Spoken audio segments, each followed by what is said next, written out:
Hello. Welcome, this is Hexen 1913. And I'm Ghosty Films, and I'm sitting down at a banquet table. Yeah, and we are Let's Playing Hexen. I just smashed some stuff. This is a new recording. Yeah. This is post Hurricane Sandy. Our lives have been greatly changed. Well, no, they haven't. Not gonna lie. But service in this place is horrible. yeah, you're not getting anything. It's like this table wasn't even clean before I got here. Yeah. Yeah, well, Dan, What? you know, you figure it's not gonna be. I mean, look who's there. Who's there? No one's here, Dan. I think he killed all the waiters and waitresses. Oh, that's who those guys over there Yeah. were that I murdered. Yeah, you know, they're like, table for one, and you just start bashing their face in with your mace and their poison and what the hell else yet. Hey, there's the head cook. Oh, he's gonna die too. Yeah. He's like, please, sir, you can't come back here. And you're just beating his face. His face is in with a mace here, Dan. What? Can you believe that? Yeah. And now the manager's right over there across the hall. He's like, excuse me, I'm gonna have to kick you out, sir, This what are you restaurant doing? is closed for business. Yeah, you're just destroying it. I'm like the Food and Drug Administration or the health inspector. You're almost like the food critic gone awry. You know what I mean? I'm shutting this place down. The food critic gone rogue. Anthony Bourdain, Yeah. he's kind of like an edgy guy. Like Yeah. he's been known for swearing a lot and beating people over the head with maces. Totally. Yeah, I'm just like that guy. Only I'm edgier. Yeah. So Dan, let's tell him what's been going on lately with everything. Oh, and please disregard the noises that you might hear outside of the game and us yapping. Yeah, Pete's house was totaled, and there are construction workers all around, Yeah. like building it back up. We're remodeling a little bit in our dining room area. Yep. So, yeah, just disregard that. But actually, what I wanted to talk about was the game, Dan. What are we doing? We're in hub number 2, correct? Yeah. The restaurant hub. Yeah, the restaurant hub. Yeah, where It's like the food service industry. Yeah, this is where you get the finest dining. And what's the name of this place? Hexalabad. Yeah, Hexalabad. This is like It's the in the Middle East. Yeah, this is the best place to get all types of shish kebab, Yeah, this place is like filthy. Look at all curry, this moss rice, growing on the wall. couscous. You want that? You come down to this region area. over Yeah. here. So we're in hub 2, Holy crap. and the second thing that I wanted to talk about was Hurricane Sandy. All right, as most of you know, Hurricane Sandy Crap, I hit died. the coast. I won't tell you which one, but it's one of them. It hit a coast, and basically what ended up happening was a lot of shit got effed in the A, you know what I mean? Yeah. And luckily, in Connecticut where we live, we didn't really get effed in the A too much. I was without power for like 4 days. Yeah, but that's not as bad as people whose houses got, like, molested by the storm. Like, Sandy just came in, she touched everyone's privates, and then just left. I know. That's what I feel happened. It's like, and you know, while she was touching people's privates, she got a little personal by drowning their houses in water. I don't mind, like, if you're gonna just molest my privates, Yeah. but like, don't just stay away from the old Yeah. back door. I know. And that was the most rude thing about this storm. Yeah, about Hurricane Sandy is that Yeah. I got touched in the butt, and usually that's not supposed to happen when a hurricane comes. Yeah, I like some storms are just more gentle and more thoughtful. Yeah, like Irene. She was well, no, she was a bitch. Yeah. How come all the storms that are bitches are ladies? You know what I mean? I don't know. What is it about ladies that just bring up stuff? Whoa, look at those missiles. They're poison darts. Time out, Dan. That's not what's happening here. Is not right. Why? You see what's happening? He's not only shooting out darts, but he's ingesting them as well. I mean, I know this is sort of recycling, you know, doom lax or whatever this is. That is supposed to be like recycling stuff, but look at that. He's just taking it. He's just swallowing. The entire load. Yeah, and he's just shooting it right back out. Yeah. Probably at the other guy. One of them should probably be coming out of one eye, and then the other one should probably be coming out of the other eye. That would make a lot more sense than just he's just like Or like one could be going out of his into his mouth and the other out of his nose. That's supposed to be. That's only supposed to be an in-hole, Dan, not an out-hole. That's just wrong, Dan. Oh, got poisoned. You got hit by a poison like multiple times. Yeah, well, Dan, when you get... Oh, there's a Minotaur. Found a key. He's not gonna come alive, is he, Dan? And then he's gonna say, hey. And then I don't know why I just turned it. No, he's not gonna go, hey, hey, hey. Just one hey, and he's just gonna kind of touch his Minotaur junk, and then he's gonna be like, hey, hey. And you're gonna be like, sir, please. What are these? Some of these hallways teleport you right back to start. It's like you do not pass go. Yeah, you don't collect $200. I think it's this one right here. Yeah. So what? You want to go there? I want to get out of here. I'm trapped. Oh, you are pretty much trapped. But yeah. shift doesn't work. Shift doesn't work again? Oh, it works. It works, Dan. Don't try to say my keyboard don't work. It does. It don't. Oh, you just got lit on fire, Dan. That's not cool, game. Yeah, you got burned to cinders. There you go. I used up all my health that time. Well, Dan, you know what they say about running through flaming pits and hallways? They say don't do it. Yeah, that's what my parents always advised. Yeah, I remember one of your parents was like, it wouldn't be prudent, and I was like, what are you talking about? And I was like, what does prudent mean? And then your dad and mom never told me what prudent means. So I always thought it meant like the juice of a prune or something. Like, and then that whole guess. And then that whole thing then they were talking about wouldn't be prudent. Just didn't make any sense. And then your dad was like... My dad was George H.W. Bush. Yeah, he was like, read my lips, no new taxes. And I was like, I don't pay taxes. And at this point, I was like 12 years old. And I'm like, I don't pay taxes. And he was like, read my lips. And I was like, listen, Dan's dad. I can't read lips. It's kind of funny that his name is Dan's dad. Yeah. It's almost like when his parents named him, it predestined him to be the father of somebody named Dan. Yeah. Nice job, Dan. You just jumped over that like some sort of superhero from a Die Hard movie. Yeah, I'm like an Olympic athlete. No, you're like John McClane. Yeah, you're right.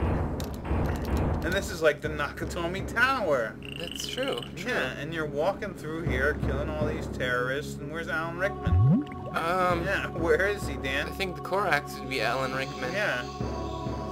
So where's the part where you gotta climb through the vent and like go and say something witty, right? I think we did that. And I was like, yippee-ki-yay, mother effer.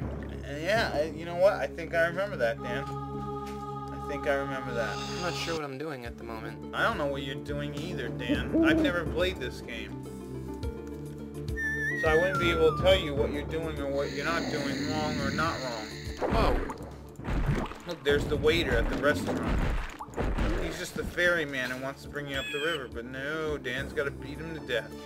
So if you think about it, Dan, all these guys are trying to do is trying to help you get to wherever you want to get, but you just keep beating them with a club. I'm just wandering around with a confused look on my face. Yeah, and they're like, hey, sir, sir, can we help you? And you're like,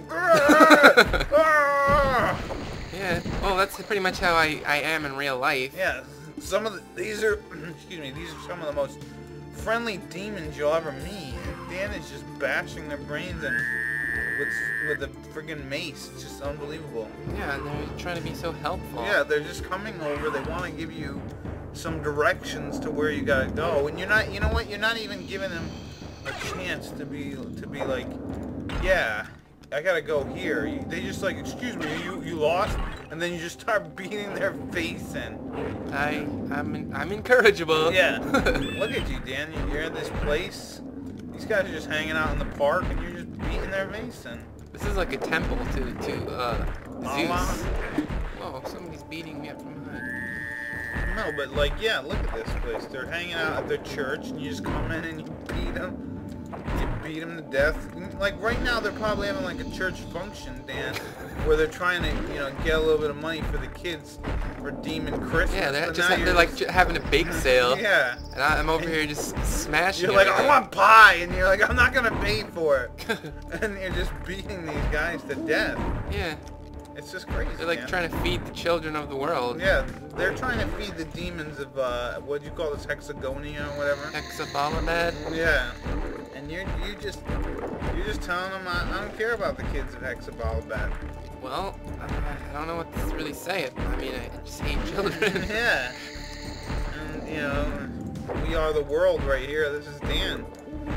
It's like if they were singing that song and you were just... I thought I heard them singing before I showed up. Yeah, I thought I heard it too. It was like the sweet angelic voices of the Who's from Whoville. Yeah, and then they're like, la boo boo ba, and you're just like, ah, shut your stupid ass mouth. You're like the goddamn Grinch. That's what you are, Dan. Yeah. You're like the This guy's praying and Yeah, club just look at beat him. him over the head with a spiked mace. God damn.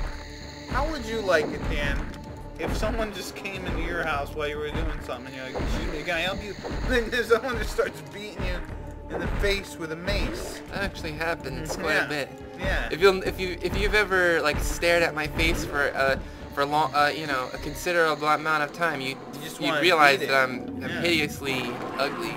And then yeah, I'm grotesque. And you got hit with a mace. You feel like that would help, you know, that would help a lot in beautifying you. Yeah, a lot of people think that it would also help in beating the stupidity out of me, but no, it doesn't. You know what? If I Look, he's not even paying attention. Yeah, well, Dan. He's deep in. They're deep in prayer, and you're just gonna shoot them with your snakes or whatever the hell you're gonna do. Now, Dan, I got a question. I for you. demand. Whoa! I think personally, Dan. All right, here's what I think. Most people don't care what I think, but I'm gonna tell you what I think anyway. I think if I ever made a game like this, like where you gotta hit people with a mace, instead of a mace, I think I would make it a frying pan. Yeah. And in the corner, right, there would be the temperature of the frying pan, and you would get this spell where you have to always heat the hot frying pan, so that you gotta hit the demons with a hot frying pan. Yeah, and you could like throw bacon. No, bacon and eggs in your health instead of those blue vials. Yeah. You could just fry up some breakfast, and you'd have the energy that a growing boy needs in order to, you know, and you'd pick fight up monsters. Yeah, you'd pick up bananas and apples, and you'd be like, fiber. You forgot about the hash browns. Yeah, you gotta have hash browns. You throw the hash browns; those are like the grenades. we call it battle for breakfast. Of course. That's what this game's gonna be called. Good old ham and eggs. Yeah, and that's what that's like your extra light. It's like a ham, egg, and cheese. Whoa! I just poisoned myself. Way to go, Dan. But speaking of ham. Yeah. What about it? The other day, well, like right before Hurricane Sandy, Brian got himself a ham radio. And I was a radio like, that looks like a ham? No, but every time I think of ham radio, I think of ham. And who doesn't? And I was like, and it was like the last thing that I ever would have expected him to do, like to get a ham radio set. What's a ham radio set? It's like this radio that you can broadcast on non-commercial radio waves. Yeah. Like it's like people it used to like when I think of ham radio, I think of like in the 70s and 80s, like people would these amateur radio enthusiasts would buy these ham radios and they'd broadcast. You know, I've never really quite comprehended like what ham radios are used for. So at first I was like, when Brian first told me about it, I was like trying to understand it, and I was like, well, I was thinking that he wanted to make his own amateur radio show, and I was like getting all excited because I wanted to be his radio, like his wacky radio sidekick. Yeah, you'd be the I'd be the Dan in the box, or you'd be or like, Dan Cow. No, I was thinking you'd be more like, you know, it's Crazy Brian and Dan the Bumblebee. You know what I mean? Because they always have an animal with them, like an animal guy, like it's like the bulldog. Yeah, it's like Psycho Brian and the Raptor. You know what I mean? But you'd be the Bumblebee. Yeah. You could still be pretty ferocious, or it's the Hornet. It's Brian. Welcome to the Hornet's Nest. Yeah, it's like the Bride Dog and Hornet's Nest. Yeah. So then, what did Brian do with his ham radio? Well, did he fry it up with some bacon and eggs? No. Well, anyway, I was getting all excited because I wanted to like be the crazy sidekick, and I was like practicing my nasally radio announcer's voice, and I was like I was getting all excited because I wanted, because you know what, Pete? If there's one thing that America needs in its cubicles and its living rooms, it's my crazy right-wing agenda. And I was like getting ready to fire up all kinds of, you know, nonsense. And it turns out that that's not even what he's gonna do with it. It's like you just right now you need a commercial or you need a radio operator's license, so he can't like he can't really broadcast anything at the moment. He can only listen, and it's really weird because you know, because all he can do right now is listen to other people, and it's almost like you don't really get to decide. I can't really throw it. I can just. But it's almost like you just listen, and whoever you happen to find broadcasting at the moment, that's who you talk to. And I thought that was kind of weird, because it's almost like you can go on Yahoo Chat and talk to some random person. Yeah. And it's a lot less, you know, a lot less complex. So I'm not sure I understand the whole ham radio phenomenon. No, I don't understand it either, Dan. When I think of ham radio, I think of ham, a radio that looks like a ham. Me too. And then you can use it to, you know, kind of like a football phone or a hamburger phone. You know what I mean? That's what I always think of when I hear ham radio. But yeah, Dan, that sounds like a cool idea. If Ryan was illegally gonna broadcast his own radio show. Well, he's applying for his license, but... Oh, he wants to be a radio dude? No, I don't even think... He's gonna quit his job of being Abraham Lincoln impersonator to do that? You know, as crazy as that sounds, I wouldn't quit my job as a... Like, if I could impersonate Abraham Lincoln as well as he could, there's no way I would give that up. Especially with all those movies coming out with Abraham Lincoln. I know. So, come on, this is the best time to be impersonating Abraham Lincoln. Abraham Lincoln is a science fiction and fantasy phenomenon. Actually, Dan, and that's a lot of F's. Let's stop right here, and then the next episode we'll pick it up with whatever. All right. All right. Well, we'll see you later. Bye-bye.